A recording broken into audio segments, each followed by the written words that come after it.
الحمد لله رب العالمين، والصلاة والسلام على أشرف الأنبياء والمرسلين وعلى آله الطيبين وأصحابه الطاهرين. أما بعد، فأعوذ بالله من الشيطان الرجيم. بسم الله الرحمن الرحيم. هو الذي خلقكم من نفس واحدة وجعل منها زوجها ليسكن إليها. وقال رسول الله صلى الله عليه وسلم: تنكح المرأة لأربع: لمالها ولحسبها ولجمالها ولدينها فاظفر بذات الدين. آمنت بالله صدق الله العظيم وبلغنا رسوله النبي الأمين الكريم رؤوف الرحيم عليه أفضل الصلاة والتسليم. اللهم رب اشرح لي صدري ويسر لي أمري واحلل عقدة من لساني يفقهوا قولي. رسول رحمت، مالک جنت، شفیع امت، سراپا جود و سخاوت، باعث خیر و برکت، صلی اللہ تعالی علیہ وآلہ وسلم ارشاد فرماتے ہیں: جب دو مسلمان آپس میں ملاقات کریں اور ایک دوسرے کے ساتھ مصافحہ کریں اور نبی کریم صلی اللہ علیہ وسلم پر درود پاک پڑھیں، تو دونوں کے جدا ہونے سے پہلے اللہ تعالیٰ دونوں کے اگلے اور پچھلے گناہوں کو بخش دیتا ہے۔ سبحان اللہ، بڑی عظیم فضیلت ہے۔ اکثر اوقات ہم ایک دوسرے مسلمان سے ملتے بھی ہیں تو چاہیے کہ مصافحہ کرتے وقت ہم حضور نبی کریم علیہ السلام پر درود پاک پڑھا کریں، اور ایسے مصافحہ کرتے وقت ایک دعا بھی پڑھی جاتی ہے: یغفر اللہ لنا ولکم۔ تو کبھی یہ دعا پڑھیں، کبھی درود پاک پڑھیں، تو انشاءاللہ تعالی اس حدیث پاک کی فضیلت کو پاتے ہوئے اللہ کی رحمت سے امید ہے کہ درود پاک کی برکت سے اللہ ہمارے گناہوں کو بخش دے گا۔ آج یہ نہایت ہی محبت کے ساتھ دل لگا کر اپنے رحمت والے آقا مدینے والے مصطفیٰ صلی اللہ علیہ وسلم کی بارگاہ میں نہایت ہی باادب ہو کر، آنکھوں کو بند کر کے، سروں کو جھکا کر، نہایت ہی تعظیم و ادب کے ساتھ درود و سلام کا نذرانہ پیش کریں۔ اللہم صلی علی سیدنا و شفیعنا و کریمنا و نبینا و مولانا محمد وعلی آلہ وصحبہ وبارک وسلم۔ حاضرین محترم، اللہ رب العالمین کا بے پناہ شکر و احسان ہے کہ اللہ پاک نے ہمیں اپنے گھر میں بلا کر اپنے اور اپنے محبوب کے دین متین کا علم حاصل کرنے کا شرف عطا فرمایا ہے۔ اللہ ہمارے دلوں میں مزید علم دین کی حصول کا شوق اور جذبہ عطا فرمائے، اور ہمیں مکمل شریعت اسلامیہ پر چلتے ہوئے دین متین کی خدمت کرتے رہنے کی توفیق عطا فرمائے۔ ہفتہ واری اصلاحی بیان کا سلسلہ ہے، اور آپ کو پتہ ہے ہر ہفتہ ہم کسی نئے اور اہم موضوع کے تحت کلام کرتے ہیں اور سنتے ہیں۔ آج ہم جس موضوع پر بات کریں گے وہ ہے دین اسلام میں نکاح کی اہمیت۔ نکاح یوں سمجھ لیں کہ ہر انسان کی ایک ضرورت ہے، اور آپ یوں سمجھ لیں کہ آج پوری دنیا میں جو نسل انسانی قائم ہے، کروڑوں اربوں خربوں انسانوں کی آبادی ہے، پوری دنیا میں پھیلی ہے، وہ چاہے مسلمان ہوں یا غیر مسلم ہوں۔ پوری دنیا میں انسانی نسل کی جو آبادی آج پھیلی ہے، آپ سمجھتے ہیں کہ یہ صرف اور صرف ایک نکاح کا فیضان ہے، جو نکاح ہمارے ماں باپ حضرت آدم اور حوا علیہ السلام کا جنت میں ہوا تھا، یہ اسی کا فیضان ہے پوری دنیا میں۔ اور نکاح وہ شے ہے، کوئی بھی مذہب کا ماننے والا ہو، ہر مذہب میں نکاح کی ایک اہمیت ہے۔ بھلے سے جو لوگ بے حیائی آج کرتے ہیں وہ انگریز فحاشی کو پروان چڑھا رہے ہیں، آپ جانتے ہیں کہ ان کے یہاں حیا نام کی کوئی شے نہیں، لیکن وہ بھی زیادہ تر نکاح کرتے ہیں۔ ہر مذہب کا نکاح ایک حسن ہے، نکاح ایک حسن ہے۔ تو نکاح کی برکت سے، نکاح کے فیض سے پوری دنیا میں انسانی آبادی قائم ہے۔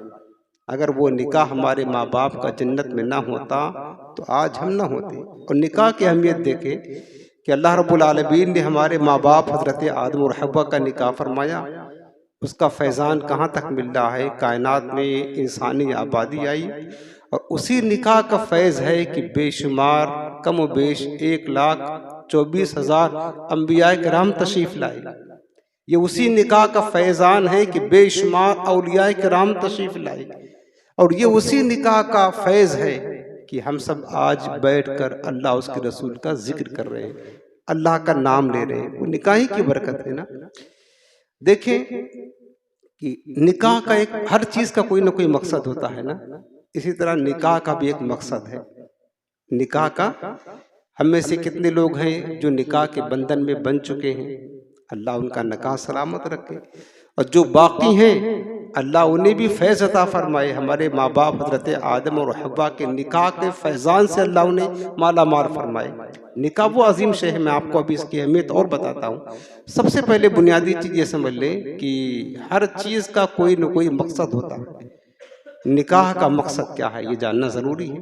آپ نے اگر نکاح کر لیا ہے تو، نہیں کر لیا ہے تو، دونوں چیزیں سمجھ لیں آپ، اس سے آپ کو اور زیادہ انشاءاللہ نکاح کی اہمیت آپ کو پتہ چلے گی۔ نہیں کیا ہے تو بھی کیا ہے کہ، اور آپ یہ سوچیں گے کہ اللہ رب العالمین نے ہم پر کتنا عظیم احسان فرمایا ہے نکاح کی عظیم نعمت کو عطا فرما کر۔ نکاح کا بنیادی مقصد کیا ہے، نکاح کی اہمیت کیا ہے؟ سب سے پہلے یوں سمجھ لیں کہ جب اللہ رب العالمین نے چاہا کہ اس روئے زمین پر میرا ذکر ہو، اس روئے زمین پر جنات آباد تھے، اور جنات انسانوں کی آبادی سے پہلے، اور جنات بڑے سرکش ہوتے ہیں، زیادہ تر سرکشی، بدکاری، برائی جناتوں میں ہے۔ وہ اللہ کی عبادت کم کرتے ہیں، شرارت زیادہ کرتے ہیں۔ اللہ رب العالمین نے یہ چاہا کہ اس روئے زمین پر ہمارا ذکر ہو، ہماری عبادت ہو، ہمارا نام لینے والا کوئی ہو، ہماری بندگی کی جائے، ہمارے لیے سجدہ کیا جائے۔ پھر اللہ رب العالمین نے اس روئے زمین پر اپنا ذکر اور اپنی عبادت کے لیے کیا کیا؟ اللہ نے اپنی قدرت سے، اپنے دست قدرت سے حضرت آدم علیہ السلام کو مٹی سے پیدا فرمایا۔ سمجھ رہے ہیں؟ اور اس کا ذکر قرآن میں کئی مقامات پر ہے۔ مٹی سے پیدا فرمایا اپنے دست قدرت سے، اور اس کے بعد حضرت آدم کو جنت میں بسایا۔ اب حضرت آدم علیہ السلام جنت میں رہتے، بڑی اہم بات عرض کر رہا ہوں، غور کے ساتھ سنیں، آپ کو کام آئیں گے۔ حضرت آدم علیہ السلام جنت میں رہتے تھے، وہاں کی عظیم عظیم نعمتیں ہیں، سبحان اللہ، وہاں کی نعمتوں سے، آسائشوں سے، راحتوں سے لطف اندوز ہوتے۔ لیکن آپ کو پتا ہے کہ انسان ہمیشہ اپنے ہم جنس سے زیادہ مانوس ہوتا ہے۔ حضرت آدم علیہ السلام اس جنت میں باوجود کہ فرشتے تھے، لیکن فرشتے نوری مخلوق تھے، باوجود اس کے اس جنت میں حور و غلمان بھی تھے، لیکن وہ اور مخلوق تھے۔ اور حضرت آدم علیہ السلام چونکہ مٹی سے بنے تھے، ان کا ہم جنس کوئی دوسرا نہ تھا، یہ تنہا تھے، اپنی ماہیت میں، اپنی حقیقت میں حضرت آدم تنہا تھے۔ اب ان کو ایک انسیت کی ضرورت تھی، دل بہلانے کی ضرورت تھی کہ کوئی میرا ہم جنس مل جاتا، کوئی رفیق سفر مل جاتا تاکہ ہم اس کے ساتھ انسیت حاصل کرتے۔ حضرت آدم علیہ السلام جنت میں تھے، جنت کی بے شمار عظیم عظیم نعمتوں سے لطف اندوز ہوتے تھے، لیکن ان کے دل کو قرار نہیں مل رہا تھا۔ چونکہ ان کا کوئی ہم جنس نہ تھا جس کے ساتھ بیٹھ کر یہ پیار و محبت کی باتیں کرتے، اپنے دل کو بہلاتے، اپنے دل کو انسیت دیتے، تنہا تھے۔ اس لحاظ سے حتیٰ کہ حضرت آدم علیہ السلام اللہ سے عرض کرتے، مولا تیری جنت میں کسی چیز کی کمی نہیں، ہر نعمت ہے، لیکن میرے بے قرار دل کو قرار دینے کے لیے کوئی چیز پیدا فرما دے، میرا دل جنت میں لگتا نہیں ہے، میرے دل کو سکون دینے کے لیے کچھ اہتمام فرما دے۔ اللہ نے آپ کا عریضہ قبول فرمایا۔ پھر ایک بار کیا ہوا، حضرت آدم علیہ السلام سو رہے تھے جنت میں، ابھی باہر تشریف نہیں لائے۔ اللہ نے اپنی قدرت کاملہ سے، ان اللہ علی کل شیء قدیر، ہر شے پر رب قادر ہے، اللہ نے اپنی قدرت کاملہ سے حضرت آدم علیہ السلام کی بائیں طرف کی پچھلی والی ہڈی سے حضرت حوا، ایک خوبصورت حسین و جمیل عورت حضرت حوا کو پیدا فرما دیا، حضرت حوا کو پیدا فرمایا۔ اس کے بعد حضرت آدم جب بیدار ہوئے تو دیکھا کہ سامنے انتہائی حسن و جمال کا پیکر، حوروں سے بھی زیادہ خوبصورت ہماری امی جان حضرت سیدہ حوا رضی اللہ تعالیٰ عنہ تشریف فرما۔ انسانی فطرت کے مطابق آپ نے ان کی طرف ہاتھ بڑھانا چاہا کہ ان سے انسیت حاصل کرے۔ اللہ نے فرمایا کہ آدم ابھی ٹھہرو، ابھی تمہارا نکاح باقی ہے، نکاح کی اہمیت بتا رہا ہوں، ابھی تمہارا نکاح بھی باقی ہے، تمہیں مہر بھی دینا ہے، ٹھہرو۔ عرض کیا مولا مہر کیا ہے؟ رب نے فرمایا کہ آدم تمہارا مہر یہ ہے کہ تم میرے حبیب نبی آخر الزمان احمد مجتبیٰ محمد مصطفیٰ صلی اللہ علیہ وسلم پر 10 مرتبہ درود پاک پڑھو۔ سبحان اللہ، یہ تمہارا مہر ہے۔ حضرت آدم علیہ السلام نے پڑھا، اللہ نے ان کا نکاح پڑھا دیا۔ اس کے بعد پھر وہ دونوں جنت میں آرام کے ساتھ رہنے لگے۔ اسی طرح اللہ تعالیٰ نے اشارہ فرمایا قرآن عظیم، هو الذی خلقکم من نفس واحدہ، اللہ نے فرمایا اور وہ رب ہے جس نے اے انسانوں تم سب کو ایک جان سے پیدا فرمایا، من نفس واحدہ، وہ جان حضرت آدم کی، ایک ذات سے تمام انسانوں کو پیدا فرمایا۔ اللہ پاک فرماتا هو الذی خلقکم من نفس واحدہ، وہ وہی رب ہے جس نے اپنی قدرت سے تمام انسانوں تم کو ایک ذات سے پیدا فرمایا، وجعل منہا زوجہا، اور اسی جان سے اس کا جوڑا یعنی اس کی بیوی حوا کو پیدا فرمایا۔ حضرت آدم کو پیدا فرمایا اور حضرت آدم سے حضرت حوا کو پیدا فرمایا۔ کیوں پیدا فرمایا؟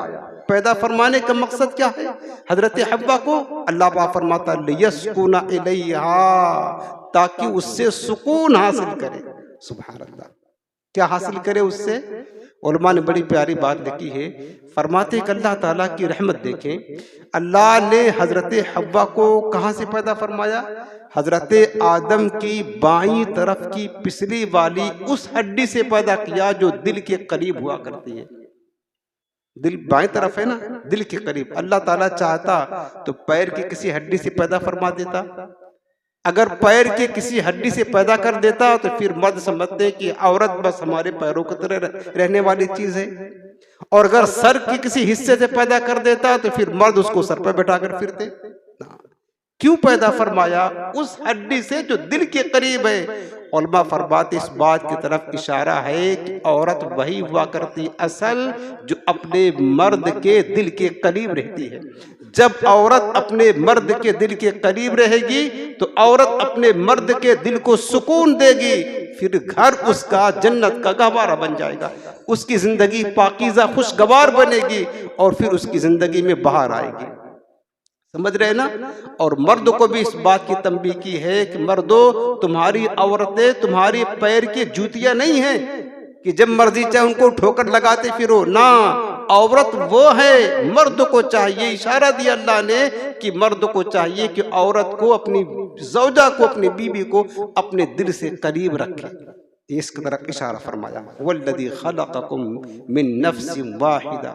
اس کے بعد اللہ رب العالمین نے دونوں کو پیدا فرما دیا، وہ دونوں رہتے تھے، جنت میں انسیت حاصل کرتے تھے، جنت کی نعمتوں سے لطف اندوز ہوتے تھے۔ پھر اب چونکہ رب العالمین نے ان کو پیدا کیا تھا زمین کے لیے کہ زمین پر میری کبریائی ہو، میرا ذکر ہو، پھر اللہ تعالیٰ نے ان دونوں کو زمین پر اتارا۔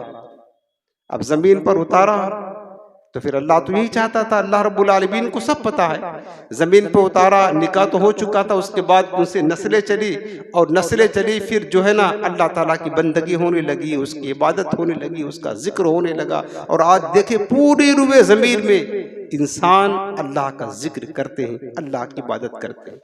تو میرے عزیزو، نکاح کا جو بنیادی مقصد ہے نا، بنیادی مقصد ہے کہ اللہ نے حضرت آدم کو پیدا کیا، ان کی زوجہ میری ماں حضرت حوا کو پیدا کیا، تاکہ اس روئے زمین پر ہماری کبریائی بیان کی جائے، ہمارا ذکر ہو، ہماری عبادت ہو، ہماری بندگی کی جائے۔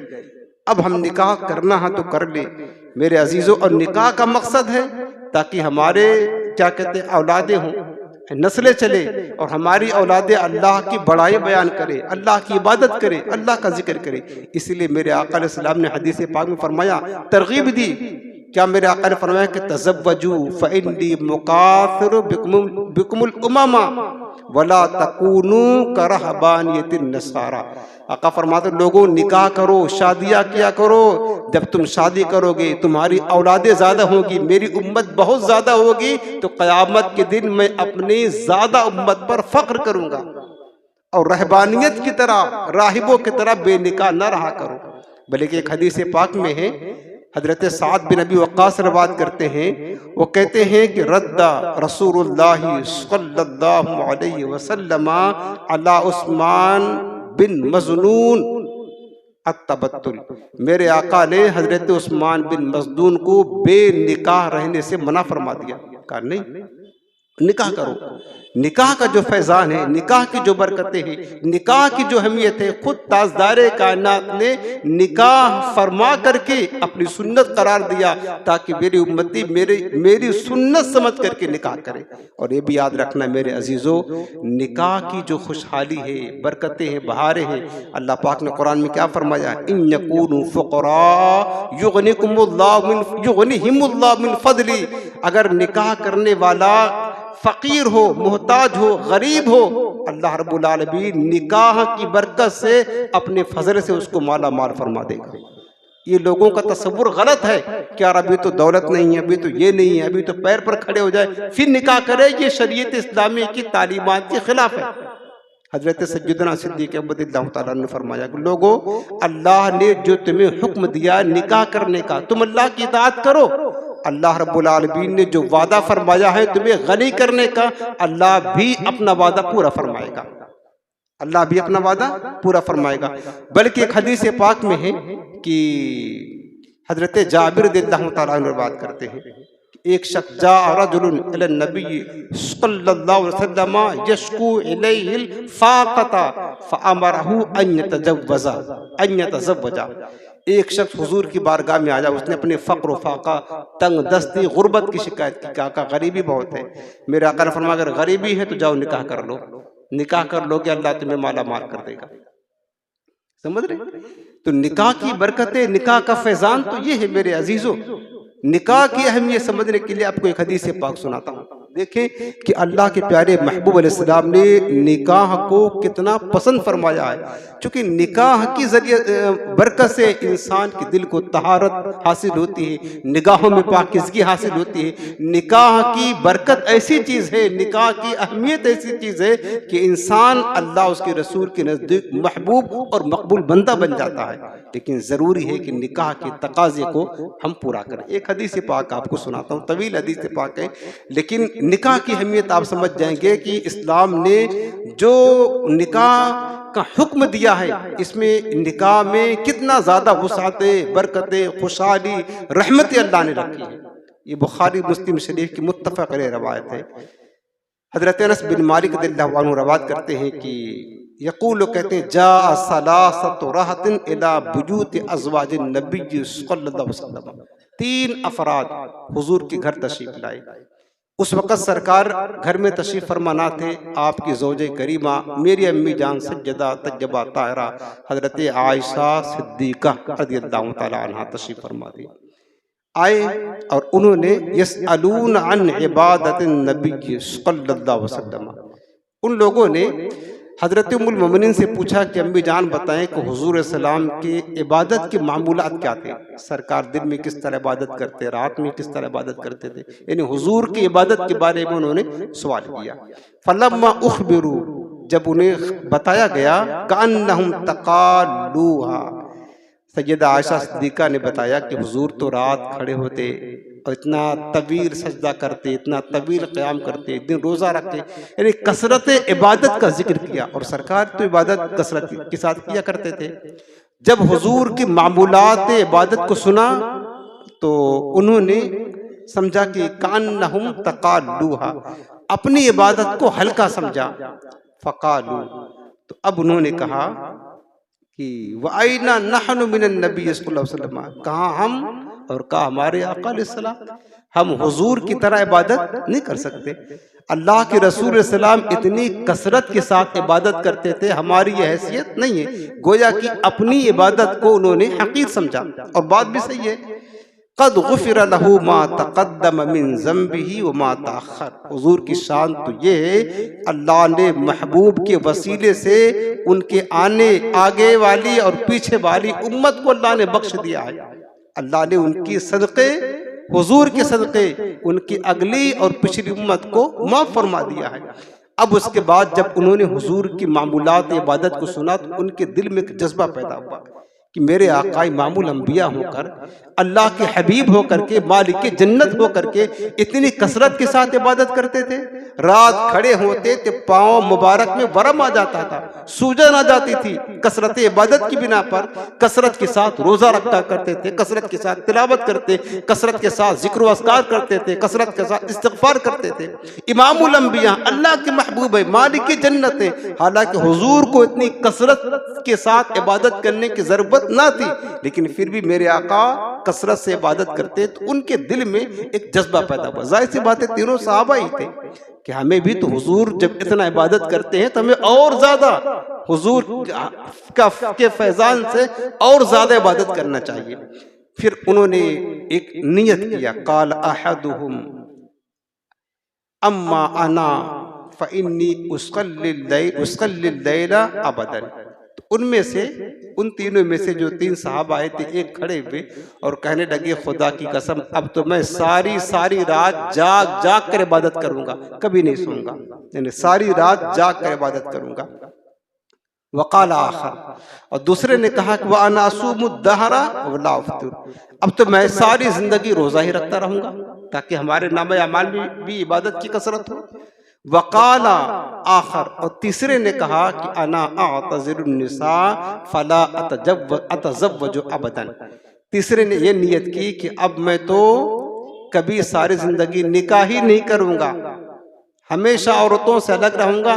چونکہ نکاح کروں گا، عورتوں کے حقوق ادا کرنے ہوں گے، بچے ہوں گے، پھر اس میں مصروفیت ہوگی تو عبادت کم کر پاؤں گا، اس لیے نکاح ہی نہیں کروں گا تاکہ کثرت کے ساتھ اللہ کی عبادت کروں.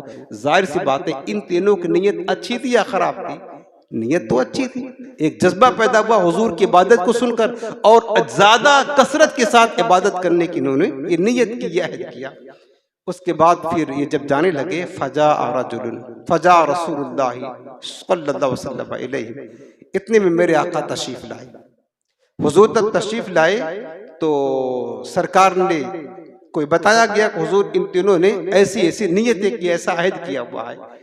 فقالا، اب میرے آقا علیہ السلام کو یہ بات پسند نہ آئی کہ انہوں نے نیت تو اچھی کی ہے. ظاہر سی بات ہے جب یہ نکاح نہیں کرے گا، یہ رات کو سوئے گا نہیں، یہ دن بھر روزہ رکھے گا تو اور زیادہ اللہ کا مقرب بندہ بن جائے گا، کثرت کے ساتھ عبادت کرے گا. نہ، میرے آقا کریم نے اس بات کو پسند نہ کیا، بلکہ حضور نے کیا فرمایا، فقالا انتم الذین کنتم کذا و کذا، کیا تم لوگوں نے ایسی بات کہی ہے، یہ عہد کیا ہے؟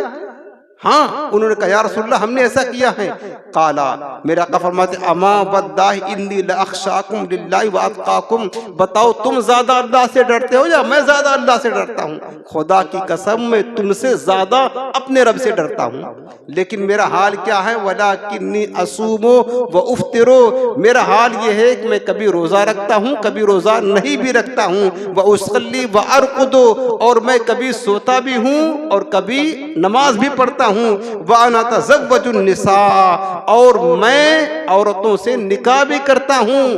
ہاذہ سنتی، یہ میری سنت ہے. فمن رغب عن سنتی فلیس منی، اب جو میری سنت کو چھوڑ کر کوئی اور راستہ اختیار کرے گا وہ سمجھ لے کہ میرے طریقے پر نہیں ہے.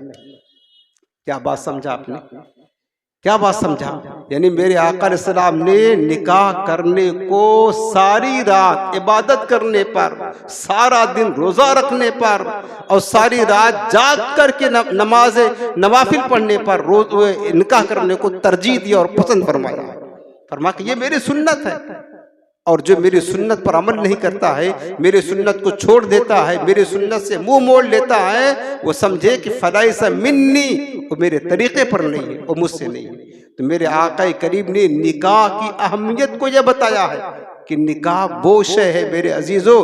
بلکہ حدیث پاک میں یہ ہے، حدیث پاک میں ہے کہ جب بندہ نکاح کرتا ہے تو جس کے ساتھ نکاح کرے گا اس کی بیوی بنے گی، تو جو اپنی بیوی ہے اس کو نفقہ دینا، یعنی اس کی ضروریات کا خرچ دینا راہ خدا میں خیرات کرنے سے بھی زیادہ افضل ہے. کیا سمجھ رہے ہیں؟ اور بزرگوں نے فرمایا، صوفیہ نے فرمایا کہ نکاح کرنا یہ ابدالوں کا کام ہے. ابدال ولایت کا بہت اعلیٰ درجہ ہے. فرماتے ہیں نکاح کرنا یہ ابدالوں کا کام ہے. اور سنو حدیث پاک میں نکاح کی جو عظمتیں ہیں، برکتیں ہیں. میرے آقا علیہ السلام نے فرمایا، حدیث پاک ابن ماجہ شریف کی ہے. نکاح کی اہمیت کو سمجھے میرے پیارے.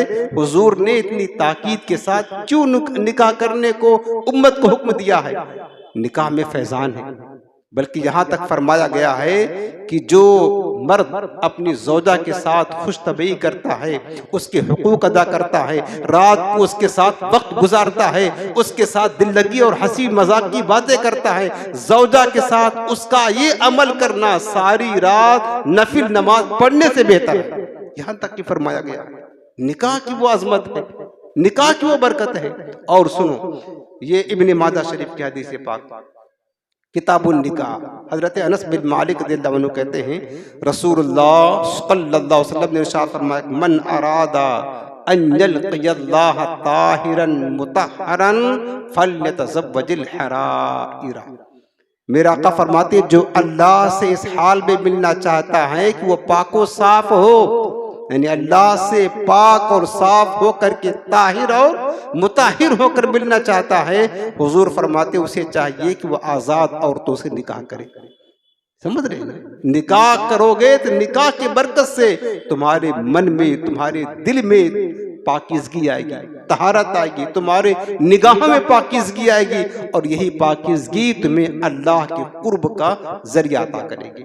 اور سنو حدیث پاک میرے آقا کریم نے کیا فرمایا کہ نکاح کی برکت سے ایمان بھی محفوظ ہو جاتا ہے. حضرت انس بن مالک رضی اللہ عنہ بات کرتے ہیں کنز الاموال شریف کی حدیث پاک، حضور فرماتے ہیں من تزوج فقد استکمل نصف الایمان فلیتق اللہ فی النصف الباقی. آقا فرماتے جس نے نکاح کر لیا اس نے اپنا آدھا ایمان بچا لیا، آدھا ایمان کی حفاظت ہو گئی. گویا کہ نکاح کر کے بندے مومن نے اپنے آدھے ایمان کو اپنے مضبوط قلعہ میں بند کر لیا. فَلْيَتَّقِ اللَّهَ فِي النِّصْفِ الْبَاقِي. آقا فرماتے اب جو آدھا ایمان بچا ہے چاہیے اس بارے میں اللہ سے ڈرے اور اس کی حفاظت فرمائے.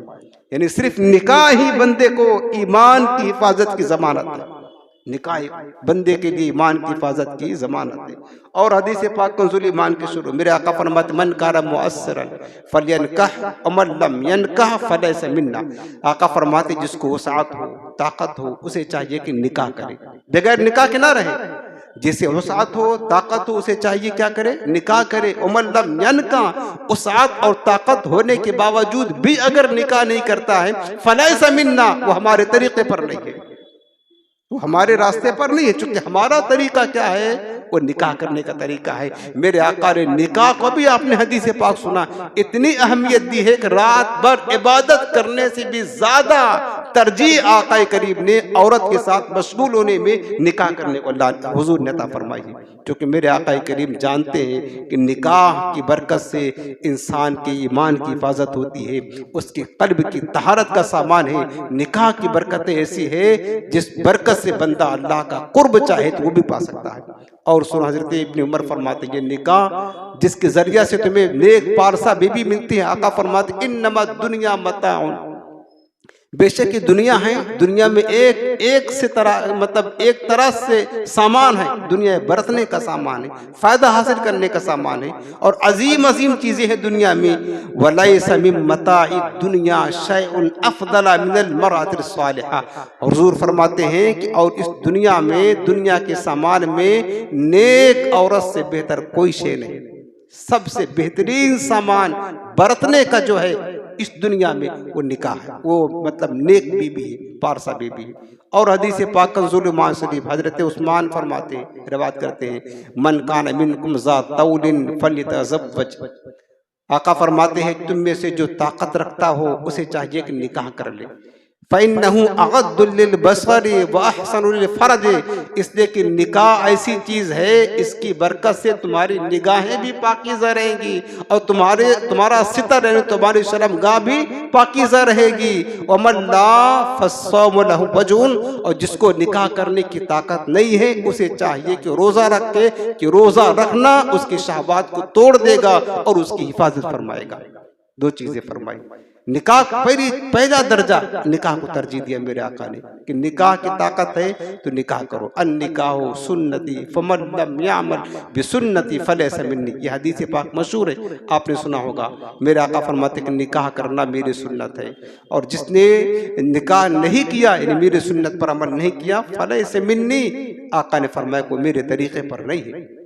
اور سنو نکاح کی برکت سے جب بندہ اپنی زوجہ کو پاتا ہے، اور اللہ تعالیٰ کا یہ بہت بڑی نعمت ہے۔ حضرت عمر فاروق اعظم فرمایا کرتے تھے کہ ایمان کے بعد سب سے بڑی نعمت، سنو حضرت عمر کا قول سنا رہا، ایمان کے بعد سب سے بڑی نعمت نیک بیوی ہے جس کو مل جائے۔ نیک بیوی ایمان کے بعد سب سے بڑی نعمت نیک بیوی ہے۔ حضرت ابو سلیمان دارانی فرماتے ہیں کہ نیک عورت یہ امور دنیا سے نہیں ہے، یاد رکھنا یہ اسباب آخرت سے ہے۔ یہی بیوی ہے تمہارے کپڑے دھو کر کے دیتی ہے، تمہیں کھانا بنا کر دیتی ہے، تمہارے بچوں کی تربیت کرتی ہے، پرورش کرتی ہے، خدمت کرتی ہے، تمہارے گھر کی حفاظت کرتی ہے، تمہارے گھر کی صفائی کرتی ہے۔ یہ بیوی تمہارے بہت سارے کام کرتی ہے، تب جا کر کے تم علم دین حاصل کرتے ہو، دین کی خدمت کرتے ہو، عبادت کرتے ہو، اور پرسکون ہو کر کے اپنے رب کی بندگی کرتے ہو۔ اگر تمہاری بیوی ناکام یہ کرے، یعنی گویا کہ تمہاری زوجہ جو دیندار ہے، وہ دین کے کاموں میں آخرت کی تیاری کے لیے تمہاری مددگار ثابت ہوتی ہے، تو یہ نیک بیوی یہ امور دنیا سے نہیں ہے، یہ امور آخرت سے تعلق رکھتی ہے۔ لیکن شرط ہے کہ بیوی نیک ہو، فحاشا نہ ہو، بے حیائی کرنے والی نہ، وہ عورت نہ ہو جو کہ ہم کو داڑھی والا مرد پسند نہیں آتا ہے، وہ کیسی عورت ہوگی؟ ایسی عورت سے شادی نہیں۔ بلکہ ایک حدیث پاک اور سن لو، میرے آقا کریم نے کیا فرمایا کہ تنکح المرأۃ لاربعین، آج زیادہ تر لوگ نکاح کرتے ہیں، حسن و جمال دیکھتے ہیں، بڑی خوبصورت لڑکی چلو شادی کر لو، کردار کیسا ہے پتہ نہیں۔ زیادہ تر لوگ دوسرا مال دیکھتے ہیں، مالدار ہے، پیسہ آئے گا، دہیز ملے گا، یہ دیکھتے ہیں۔ ایک چیز اور دیکھتے ہیں کہ خاندان بڑا اعلیٰ ہے، اس کے گھر کا داماد بن جائیں گے تو ہماری بڑی اہمیت ہوگی۔ یہ سب ہو رہا ہے، اور اسی لیے تباہی مچی ہوئی ہے۔ یعنی نکاح کی اتنی برکتیں آپ سن رہے ہیں نا، کتنی برکتیں ہیں دنیا اور آخرت میں، آج ہمیں کیوں نصیب نہیں ہو رہی ہے؟ اس کی وجہ یہ کہ ہم شریعت و سنت کے مطابق جو نکاح کرنا چاہیے، جو تقاضے ہیں اس کو پورا نہیں کرتے۔ نکاح تو کر لیتے ہیں، نکاح کرنے کے باوجود بھی وہ خوشحالی، وہ برکتیں، وہ رحمتیں جو اللہ اس کے رسول نے وعدہ کیا ہوا ہے، وہ سکون نہیں مل پاتا۔ بلکہ بعض اوقات نکاح کرنے کے بعد زندگی اجیرن ہو جاتی ہے، مشکل ہو جاتی ہے، تنگ ہو جاتی ہے۔ وجہ کیا ہے؟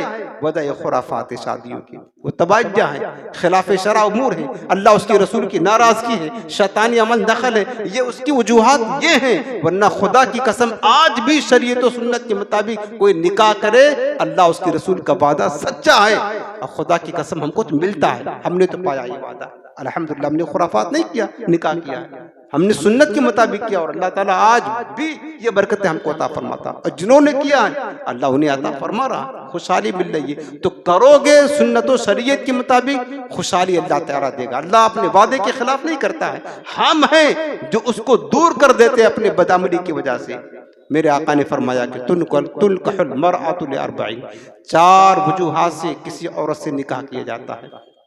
پہلا فرمایا کہ لمالہا، لوگ نکاح کرتے ہیں کسی عورت کی مالداری کو دیکھ کر کے، بتائے نا کہ مالدار ہیں وہاں رشتہ کریں گے تاکہ دولت زیادہ آئے، حالانکہ وہ جو عورت مال لے کر آئے گی وہ تمہارا نہیں ہوگا، وہ اس کا ہوگا۔ کبھی طلاق کا معاملہ آیا تو آپ کو پتا ہے جہیز جتنا لاتی ہے، زیور جتنا لے کر آتی ہے اور لڑکی وہ سب لے کر چلی جاتی ہے۔ فرمایا کہ مال کی وجہ سے نکاح کرتے ہیں۔ وَلِحَسَبِهَا، دوسرا سبب اس کا حسب و رسب، خاندان دیکھتے ہیں، بڑا خاندان ہے، اعلیٰ خاندان ہے، اس کے گھر کا داماد بنیں گے تو ہمارا بھی ایک نام ہوگا، اس کی وجہ سے بھی لوگ نکاح کرتے ہیں۔ وَلِجَمَالِهَا، اور کبھی عورت کے ظاہری حسن کو دیکھ کر کے لوگ نکاح کرتے ہیں، بڑی خوبصورت ہے، بڑی خوبصورت ہے، باڈی بھی بڑی اچھی ہے، اس وجہ سے نکاح کر لیا۔ اور چوتھی چیز میرے آقا فرماتے وَلِدِينِهَا، بعض لوگ عورت کی دینداری کو دیکھ کر نکاح کرتے ہیں۔ فَاظْفُرْ بِذَاتِ الدِّین، آقا فرماتے ہیں کہ دینداری عورت، دین والی عورت کو اختیار کرو، نہ جمال دیکھو، نہ مان دیکھو، نہ حسب دیکھو، پہلا کام جو دیکھنا ہے وہ تمہیں دین دیکھنا ہے۔ کسی عورت کے اندر اگر دینداری ہے، اخلاق ہے، سیرت اچھی ہے، پاکیزہ ہے، کردار اچھا ہے، اس کے ساتھ نکاح کر لو، اگرچہ مال نہیں ہے۔ اللہ نے وعدہ فرمایا ان یکونوا فقراء یغنہم اللہ من فضلہ، وعدہ اللہ نے کیا ہے اگر فقیر ہوگے اللہ نکاح کی برکت سے تمہیں مالا مال کر دے گا۔ اور ہو سکتا ہے تم اس کی دینداری کی وجہ سے نکاح کر رہے ہو، اگرچہ بظاہر وہ غریب ہے، لیکن وہی عورت، وہی لڑکی تمہارے گھر آئے تو خوشحالی لے کر آئے، برکتیں لے کر آئے، تمہیں مالا مال کر دے۔ اور ایسا ہوتا ہے، ایسا نہیں ہوتا، ہوتا ہے۔ تو 4 چیزوں میں سے آقا نے جو ترجیح دی ہے، فرمایا کہ پہلا چیز مال نہ دیکھو، اس کا حسب رسب خاندان نہ دیکھو، اس کا جمال ظاہری چمڑی مت دیکھو، اس کی دل کی مطلب پاکیزگی دیکھو، اس کی سیرت دیکھو، اس کا اخلاق دیکھو، دینداری دیکھو۔ دینداری کو ترجیح دو گے تمہیں کامیابی رہے گی، ورنہ کیا ہوگا تربت یداک کا، پھر تمہیں محرومی ملے گی، ورنہ محرومی ملے گی۔ تو نکاح کی برکت سے میرے عزیزو اللہ نے کتنا فضل فرمایا ہے۔ دیکھو نکاح ہم سمجھتے ہیں کہ صرف خواہشات نفسانی کی تکمیل کے لیے ہوتی ہے، ایسا نہیں۔ نکاح خواہشات نفسانی کی تکمیل کا نام نہیں یاد رکھنا۔ نکاح کا بنیادی مقصد یہ کہ جب بندہ، اللہ یہ چاہتا ہے بندہ نکاح کرے، نکاح کے ذریعہ سے جو اس کو اللہ نے اس کی قسمت میں اولادیں لکھی ہیں وہ اولادیں ہوں، اولاد کی صحیح تربیت کرے، صحیح تعلیم دے، اور اس کے بعد پھر وہ اولاد اللہ کا ذکر کرے، اللہ اس بات کو پسند فرماتا ہے۔ اصل جو بنیادی مقصد نکاح کا ہم نے شروع میں بتایا ہے، تاکہ سروے زمین پر اللہ کا ذکر ہو۔ جب آپ نکاح کریں گے اولاد ہوگی، جب اولاد کو آپ صحیح تربیت دیں گے تو ہی آپ وہ اولاد اللہ کی عبادت کریں گے، اللہ کا ذکر کریں گے، اللہ کی بندگی کریں گی، تو ہی تو جا کر آپ کے نکاح کا مقصد حل ہوگا۔ ورنہ آپ نے اولاد کی تربیت نہ کی اور اولاد اللہ کی عبادت سے دور بھاگ رہی ہیں، تکبر کر رہی ہیں اور اللہ کی نافرمانیاں کر رہی ہیں، تو ہمارے نکاح کا مقصد تو فوت ہو جائے گا۔ اس وجہ سے ہمارے بزرگوں نے فرمایا ہے کہ کوئی بندہ نکاح کرنا چاہتا ہے تو یہ مت دیکھے کہ یہ میری بیوی بننے والی ہے، اس کے آگے بھی دیکھے اگرچہ یہ ہماری بیوی بن رہی ہے لیکن یہی آگے چل کر ہمارے بچوں کی ماں بنے گی۔ یاد رکھنا ہمارے بچوں کی ماں بنے گی۔ انسان کسان ہے نا، اگر کوئی مطلب اناج چاہتا ہے، فروٹ چاہتا ہے، کوئی پیداوار چاہتا ہے تو بہترین بیج کہاں ڈالتا ہے؟ جو زمین خوشحال ہوتی ہو، شاداب ہوتی ہے، اچھی ہوتی ہے، تو کسان اچھی بیج وہیں ڈالتا ہے جو زمین اچھی ہو، تاکہ پھل بھی اناج بھی، پیداوار بھی خوبصورت پیدا ہو. بس یوں سمجھ لے کہ آپ کی زوجہ آپ کی اولاد کے لیے یہ خوبصورت زمین کی حیثیت رکھتی ہے. زمین جتنی خوشگوار ہوگی، شاداب ہوگی، ہری بھری ہوگی، اتنا ہی زیادہ اس میں پیداوار اور اناج اور فروٹ اور پھل وغیرہ بہترین قسم کے پیدا ہوں گی. اسی طرح آپ کی اولادیں بہتر ہوں گی. اور اگر زمین اچھی انتخاب نہ کیا آپ نے تو یاد رکھنا پھر جو نکاح کا بنیادی مقصد ہے اللہ کا ذکر، وہ فوت ہو جائے گا. چونکہ یہ بات طے ہے کہ اولادیں جو ہیں اپنے ماں کی خاص کر ان کی جو اخلاق ہے، ان کی جو عادت و اطوار ہیں، اس کو یہ اپناتی ہیں. اس کا اثر بہرحال اولاد میں ہوتا ہے. اب دیکھو میرے عزیزو، نکاح کی برکتیں کیا ہیں. اللہ جسے یہ قسمت عطا فرماتا ہے. حدیث پاک آپ کو سناتا ہوں کنز الامال شریف کی. میں نے بتایا کہ نکاح صرف خواہشات نفسانی کی تکمیل کا نام نہیں. یاد رکھنا نکاح ہمیشہ اچھی نیت کے ساتھ کرنا چاہیے. پہلی چیز تو حضور کی سنت ادا، یہ سنت رسول سمجھ کر کرنا چاہیے. دوسری چیز یہ ہے کہ نکاح کریں گے ہم دونوں میاں بیوی مل کر اللہ کی عبادت کریں گے.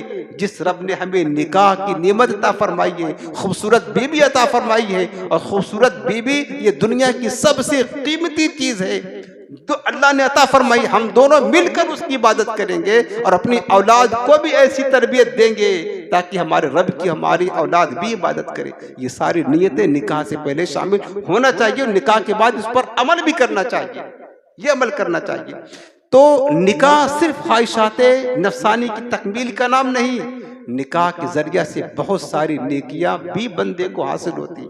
حدیث پاک سنیں کنز الامال شریف. حضرت ابو سعید خدری رضی اللہ عنہ روایت کرتے ہیں، میرے آقا فرماتے ہیں کہ ان الرجل اذا نظر الى امراته، حدیث سنا رہا ہوں یاد رکھنا، ونظرت الیہ نظر اللہ الیہما نظر رحمت. میرے آقا فرماتے ہیں کہ جب مرد اپنی زوجہ کو دیکھتا ہے اور زوجہ اپنی خاوند کو دیکھتی ہے، یعنی ایک دوسرے کی طرف نظر کرتے ہیں، اس وقت اللہ تعالیٰ دونوں کی طرف رحمت کی نگاہ فرماتا. سبحان اللہ. کیا سمجھ رہے ہیں آپ؟ اس وقت جب خاوند اور بیوی ایک دوسروں کو دیکھتے ہیں محبت بھری نگاہ سے، اللہ رب العالمین بھی اس جوڑے کو محبت بھری نگاہ سے دیکھتا ہے. سمجھ رہے؟ اللہ کی نگاہ رحمت پڑ رہی ہے. یہ نکاح کا فیضان ہے. نکاح اگر نہ کرتے آپ پھر آپ دیکھ کر کے بتائیں، اللہ کی غضب کی نگاہ پڑے گی، اللہ کی ناراضگی کی نگاہ پڑے گی، اللہ کی لعنت کی نگاہ پڑے گی. چونکہ ظاہر سی بات ہے جس عورت سے ہمارا نکاح نہیں ہوا ہے وہ اجنبی ہے ہمارے لیے، تو کیا ہم اس کو دیکھ سکتے ہیں؟ اجنبی عورت کو دیکھنے کی اجازت نہیں، حرام ہے دیکھنا. ہم وہ نکاحی کی برکت ہے کہ ہم اس عورت کو دیکھ رہے ہیں، اللہ ہماری طرف نظر رحمت فرماتا. اور صرف یہی تک نہیں، آگے سنو، پھر میرے آقا فرماتے ہیں فَإِذَا أَخَذَ بِكَفِّهَا، جب مرد اپنی بیوی کے ہاتھ کو پکڑتا ہے، اس کی کلائی کو پکڑتا ہے، تساقط ذنوبہما من خلال اصابعہما، تو ان دونوں کی انگلیوں کے اندر جو گناہ ہوتے ہیں اس مرد کے ہاتھ پکڑنے کی برکت سے اللہ دونوں کے انگلیوں کے نیچے سے گناہ مٹا دیتا ہے. دونوں کے ہاتھوں کے انگلیوں کے نیچے سے ان کے گناہ معاف فرما دیتا ہے.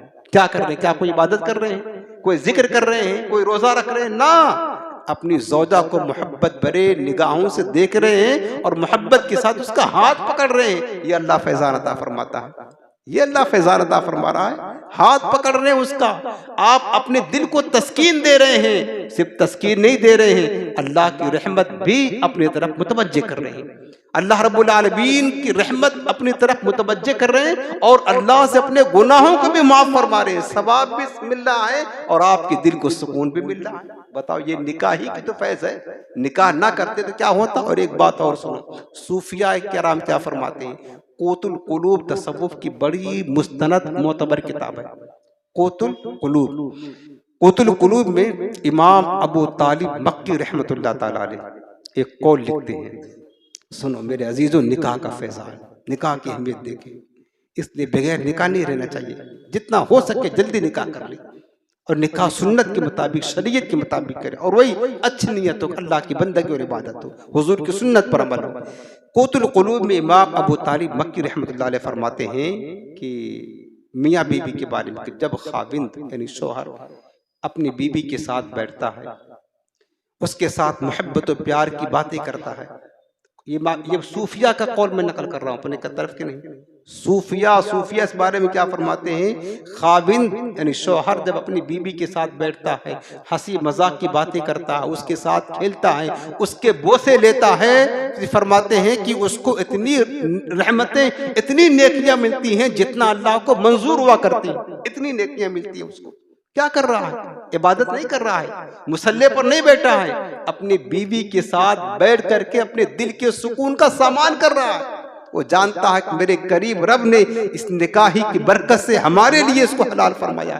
انسان اپنے دل کا سامان کر رہا ہے لیکن اللہ اسے نیکی عطا فرماتا ہے۔ اور سنو، امام ابو طالب مکی رحمۃ اللہ تعالی لکھتے ہیں، پھر جب دونوں میاں بیوی عمل زوجیت کرتے ہیں، ایک دوسرے کے ساتھ جسمانی تعلقات قائم کرتے ہیں، ان پر غسل فرض ہوتا ہے، پھر جب وہ دونوں غسل فرماتے ہیں تو ان کے غسل سے جو پانی کے قطرے ٹپکتے ہیں، اللہ تعالیٰ ہر قطرے کے بدلے ایک ایک فرشتہ پیدا فرماتا ہے۔ وہ فرشتہ قیامت تک اللہ کا ذکر کرتا ہے، اللہ کی تسبیح بیان کرتا ہے، اور سب کا ثواب اللہ تعالیٰ اس میاں اور بیوی کو عطا فرماتا ہے۔ سبحان اللہ۔ دیکھ رہے ہیں، یہ نکاح تو ہے نا، میں کہتا ہوں کہ نکاح نہ کرے آپ معاذ اللہ، اور کسی غیر نکاح والی عورت کے ساتھ یہ تعلق کرے اور پھر آپ غسل کرے تو اللہ کی رحمت کے فرشتے کیا تسبیح کریں گے؟ فرشتے پیدا ہوں گے، لعنت پیدا ہوگی، اللہ کا غضب نازل ہوگا، اللہ کی پھٹکار نازل ہوگی۔ وہی ایک بندنے سنت نکاح، میرے آقا فرماتے ہیں النکاح من سنتی، نکاح میری سنت ہے۔ حضور نے اپنی پاکیزہ سنت دے کر کے امت کو آخرت جمع کرنے کا، نیکیاں جمع کرنے کا، امت کو اللہ کا قرب عطا کرنے کا کتنا عظیم ذریعہ عطا فرما دیا۔ آج لوگ کس طریقے سے یار 3 سال تک رشتہ لگا کر بیٹھے ہو، حرام کاریاں کر رہے ہو، بدکاریاں کر رہے ہو، گناہ کر رہے ہو۔ ارے حلال ذریعہ حاصل کرو تاکہ اپنے دل کو سکون بھی عطا مل جائے تمہیں، اور اللہ تعالیٰ تمہیں نعمتوں سے مالا مال بھی فرما دے، نعمتوں سے نوازے۔ اور سنو، صوفیہ کی بات سنا رہا ہوں، امام غزالی رحمۃ اللہ تعالیٰ علیہ احیاء العلوم میں لکھتے ہیں، فرماتے ہیں کہ شادی شدہ جو مرد ہے، شادی شدہ کی 1 رکعت غیر شادی شدہ کی 70 رکعت سے افضل ہے۔ سبحان اللہ، کیا بات سمجھے؟ جس نے نکاح نہیں کیا ہے وہ 70 مرتبہ 70 رکعت نماز پڑھے گا، اور جس نے نکاح کر لیا پھر نماز پڑھتا ہے تو وہ 70 مرتبہ جو نماز پڑھا 70 رکعت، اس شادی شدہ کی 1 رکعت ہی اس 70 رکعت پڑھنے والے سے افضل ہے۔ یہ کس کا فیضان ہے بتائیں؟ یہ نکاح کا۔ تو جلدی جلدی نکاح کی تیاری کریں۔ میں اس لیے کہنا چاہتا ہوں کہ تاکہ آپ پڑھیں 1 رکعت تو آپ کو ملے 70 رکعت کا ثواب۔ یہ کب کریں گے؟ جب آپ نکاح کا فیضان حاصل کریں گے تو۔ اور ایک بات اور سنو، امام غزالی کیا فرماتے ہیں احیاء العلوم میں، فرماتے ہیں کہ شادی شدہ کی فضیلت غیر شادی شدہ پر ایسے ہی ہے جیسے کہ جہاد کرنے والے مجاہد کی فضیلت گھر بیٹھنے والے پر ہے۔ یعنی ایک بندہ جہاد کر رہا ہے، مجاہد فی سبیل اللہ، اللہ کی راہ میں، اس کی فضیلت زیادہ ہوگی۔ دوسرا جہاد نہیں کر رہا ہے تو جہاد نہ کرنے والوں پر جہاد کرنے والے کی جیسے فضیلت ہے ویسے ہی شادی شدہ کی فضیلت غیر شادی شدہ پر ہے۔ یہ نکاح کا فیضان ہے۔ میرے عزیزو، خدا را نکاح کی اہمیت کو سمجھے، نکاح کی برکتیں حاصل کرے۔ اور میں نے بتایا کہ سب سے پہلی بات تو نکاح کی برکت سے دینداری نصیب ہوتی ہے، پرہیزگاری نصیب ہوتی ہے، دل کا تقوی نصیب ہوتا ہے۔ بلکہ ایک حدیث پاک میں حضرت جابر رضی اللہ عنہ فرماتے ہیں، کنز الایمان شریف کی روایت میں ہے کہ اذا تزوج احدکم عج شیطان یقول یا ویلہ عصم ابن آدم منی ثلث دینہ۔ فرماتے میرے آقا کہ جب تم میں سے کوئی نکاح فرماتا ہے، نکاح کرتا ہے تو شیطان چیخ پڑتا ہے۔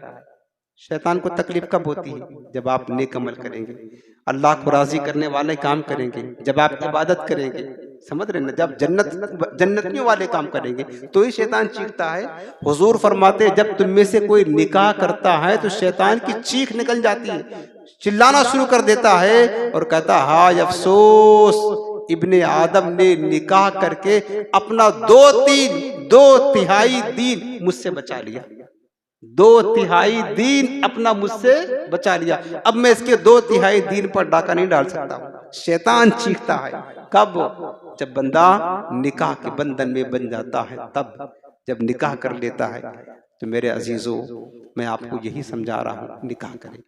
جو لوگ غیر شادی شدہ ہیں ان کو میں کہوں گا کہ کوشش کریں کہ شادی کرنے کے لیے اچھی خاتون، یعنی پارسا نیک، آج کے دور میں ملنا مشکل ہے، لیکن اگر تلاشیں گے تو انشاءاللہ مل جائے گی، تاکہ آپ کے دین کے کام میں مدد کرے۔ صرف آپ یہ نہ دیکھیں، اس کی حسن و جمال کو نہ دیکھیں، دنیاوی ڈگریاں لوگ دیکھتے ہیں زیادہ تر کہ کتنا پڑھی ہے اسکول کی، یہ سب نہ دیکھیں۔